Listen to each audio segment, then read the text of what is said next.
Welcome to another adventure of DDFA, coming to you directly from the United States of America. Today I'm actually at a place called Rum River.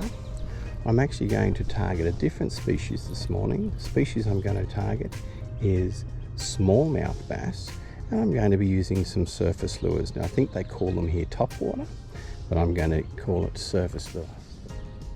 This is Daddy-Daughter Fishing Adventures coming to you from a river called the Rum River, which leads into the Mississippi. And this morning I'm going to put my focus using this little guy here, and this guy is what they call here topwater. In Australia we probably call it surface gear, but topwater. And I'm looking for some smallmouth bass, and I believe at this time of the day they'll be hanging in on the edges close to the rock walls.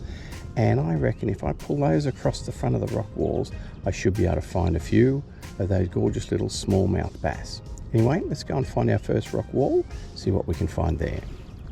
Now this looks pretty perfect. If you have a look here, I know that there's some rocks running down in front of that green there, and there's a stump or two just sitting in front of it. So I'm going to push over to the edge. I'm going to get out of the current by putting myself in against the edge, but I'm going to pull my topwater right up along the bank, literally only about at maximum a meter from the bank, and just work the bank up along to see if I can find anything there. Here's a set of rocks here in front of me, so I'm going to just pull this guy across the front and see if anyone's home.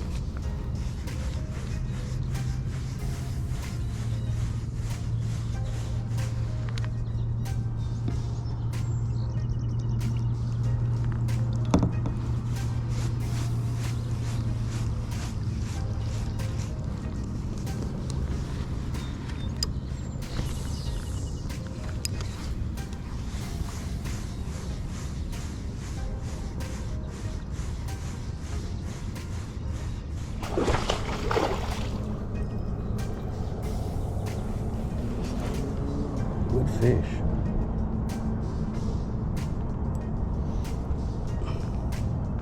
Must admit, these guys fight a lot better than largemouth bass. Absolutely, much better. I really struggled this morning to find some fish.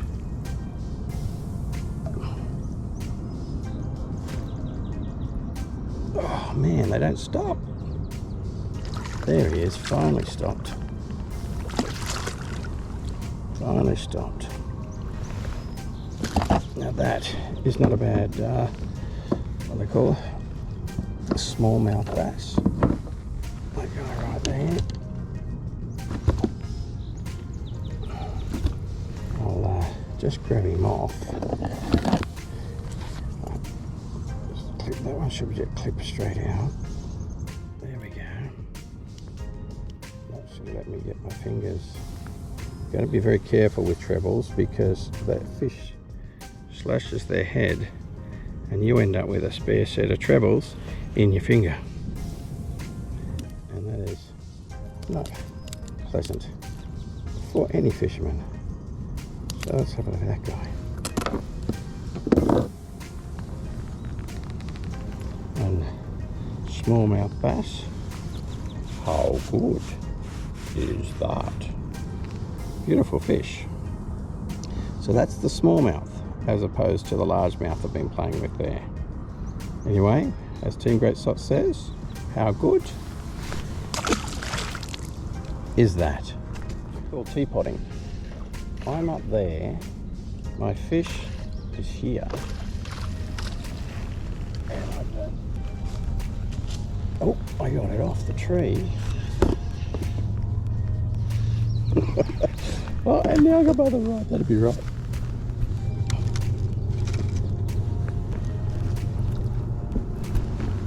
Well, this fish definitely deserves to be caught because he teapotted. Or teabagged, actually they call it. Teabagging. Oh, there he goes. There he is.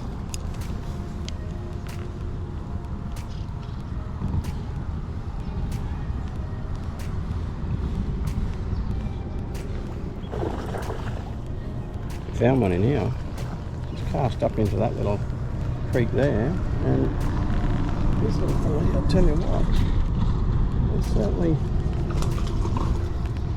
like to give account of themselves. There he is, right up in that little spot there. Let's see if I can get those hooks out.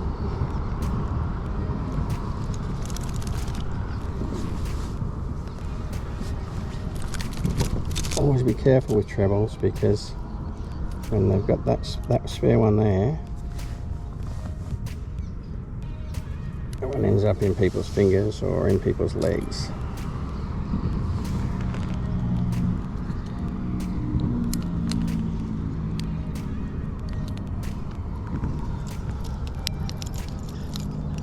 That little fella there, that little fella there, I'll just paddle you up to show you where he was hiding.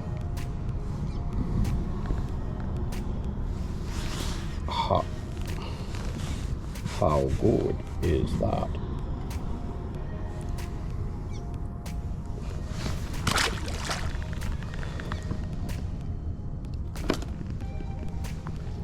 It's been an incredibly slow morning this morning, so I've just come back to the wall that I started on just to finish off before I go home, and I'll just see, still a little bit of shadow here, so we'll see if anything's here. They certainly weren't here this morning. Fish on.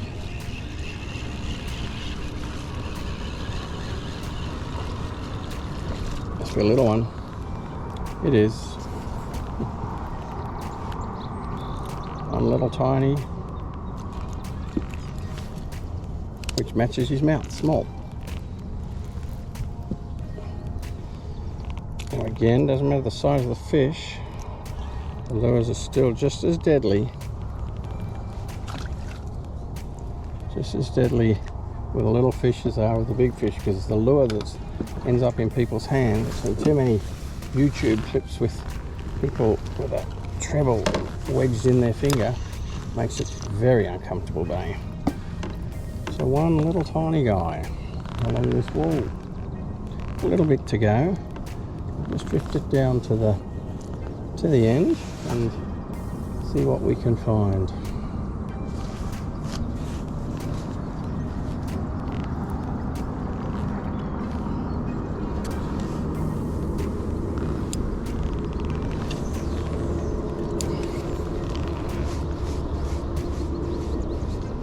Fish on. Another little tiny guy, I think.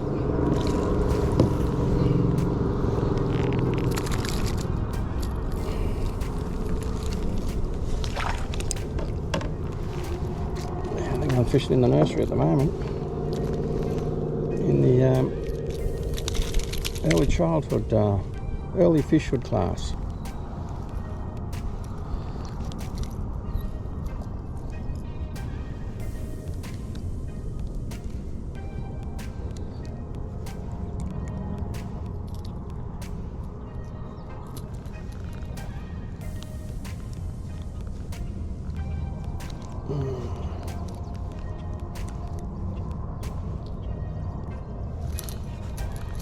My guy, come on, buddy.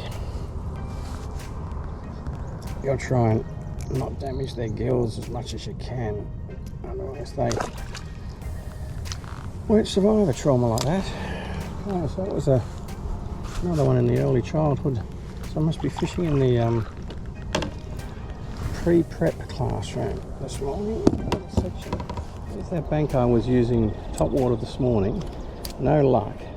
So I've just on my way back decided to flick it with some a little minnow, just as I would fishing for, say, flathead in Australia, even barramundi. I would give this a bit of a go along a wall. And first cast a minute ago, I got about an 18-inch smallmouth. So the last fish there was 18 inches long. There's one. There's another one. Right there. Oh no, this one. Please be, is it a walleye? No, it's a pike. A northern. It's what they call a northern. Oh, he's got some nice little spots on him. Look at those little spots on that guy. Beautiful little fella. So I will just get him off. Here's my little quick work of my soft plastic, which is a bit unfortunate for the soft plastic.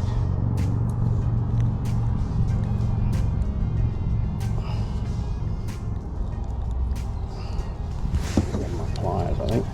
Got a couple little choppers in there which I don't sort of feel like messing with. There he is, one northern. Beautiful colours. So I'll go back and show you the one that I am giving a try at the moment. It's this little fella here. Little tiny silver little fella. Don't even know the name of him. Probably about 2 inches long.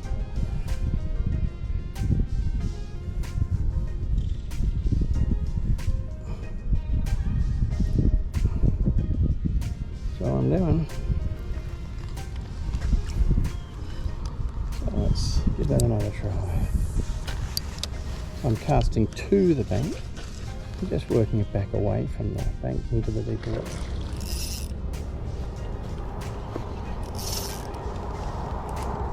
Gosh, these things fight.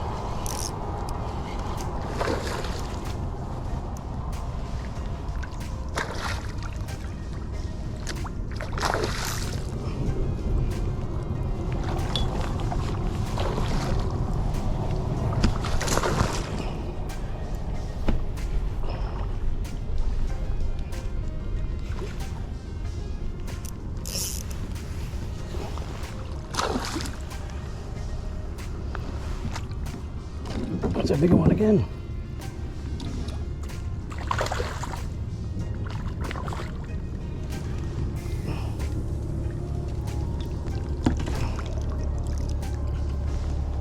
There he is there.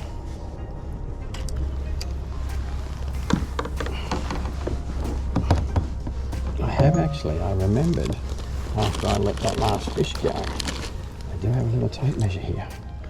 So let's have a bit of a look what we have here.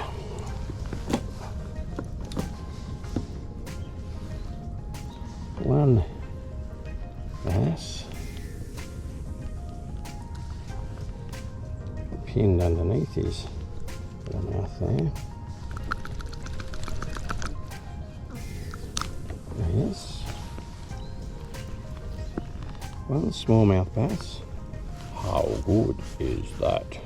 And just so that we can, no, I think he's a little bit, a little bit small. I thought he was bigger. He fought fairly hard. Let's just have a check. There's 20 inches. So I'm guessing about 14. Put him there. This guy is going to come in.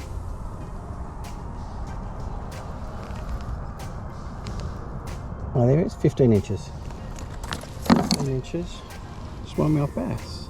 How good is that? So again, that seems to be doing the trick. That little lure right there. So I will go back and do another drift. Sean. Now that was pretty good. I just changed tactics because I couldn't get him on top water. So I just put on a tiny little, oh man, this fish is given an absolute stick of himself. I have to get out of here because he's going to put me on in the sticks, I think. Must be a decent sized fish.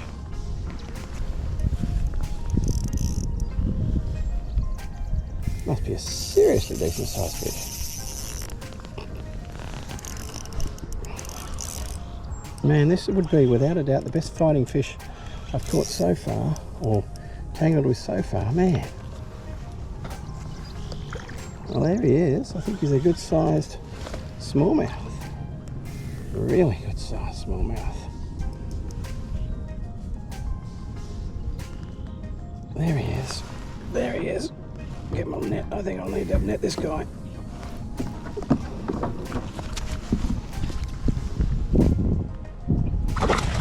Now that is a serious smallmouth bass. Now that is, and I don't think, no, I haven't got my tape measure.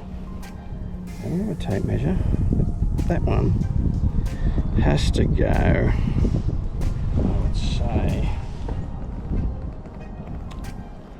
take that out of there. That's what I got him on. That fella is huge. Smallmouth bass, and he says, how good is that? That fella would have to be, well, actually it's all as big as those bass, so I'm going to guess 20 inches, maybe about 18 inches.